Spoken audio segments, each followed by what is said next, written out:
পৃথিবী পৃষ্ঠ ছেড়ে বাইরের জগৎই মহাকাশ। নিকষ কালো সীমাহীন এই জগৎ নিয়ে মানুষের আগ্রহ আর গবেষণার যেন শেষ নেই। যদিও এই রহস্য এখনো ভেদ করা যাচ্ছে না, কিন্তু এই মহাকাশ গবেষণাকে ঘিরেই গড়ে উঠেছে বিলিয়ন ডলারের অর্থনীতি। গেল বছর বিশ্বের মহাকাশ অর্থনীতির আকার ছাড়িয়েছে রেকর্ড $613 বিলিয়ন। আগামী 10 বছরে যা প্রায় 2 থেকে 3 ট্রিলিয়ন ডলারে পৌঁছাতে পারে বলে পূর্বাভাস দিয়েছে যুক্তরাষ্ট্রের জন হপকিন্স বিশ্ববিদ্যালয়। শুধু সরকারি নয়, বেসরকারিভাবে বিলিয়ন ডলারের প্রকল্প নিয়ে মাঠে নেমেছে অনেক মহাকাশযান নির্মাতা প্রতিষ্ঠান। তৈরি করছে স্যাটেলাইট, রকেট আর লঞ্চিং প্যাড। ব্রিটিশ বহুজাতিক প্রতিষ্ঠান PwC বলছে, সারা বিশ্বে অন্তত 80টি মহাকাশ সংস্থা কাজ করছে।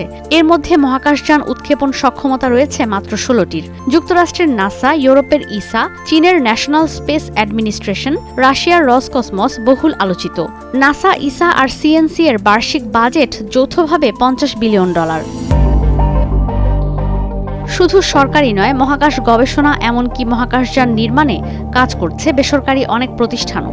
বিলিয়ন ডলারের বাজার গড়ে তুলেছে ধনকুবের ইলন মাস্কের স্পেসএক্স, জেফ বেজোসের প্রতিষ্ঠান ব্লু অরিজিন। স্পেসএক্স আর ব্লু অরিজিনের মহাকাশযান বেশ কয়েকবার যাত্রী নিয়ে মহাকাশ পর্যন্ত গেছে, যেখানে মাত্র কয়েক মিনিটের জন্য মহাকাশে ভরশূন্য অনুভব করতে এক একজন যাত্রীকে গুনতে হয়েছিল $28 থেকে $55 মিলিয়ন। আর স্পেসএক্সের যাত্রীরা যেতে পেরেছিল নাসার আন্তর্জাতিক মহাকাশ সংস্থা ISS-এ।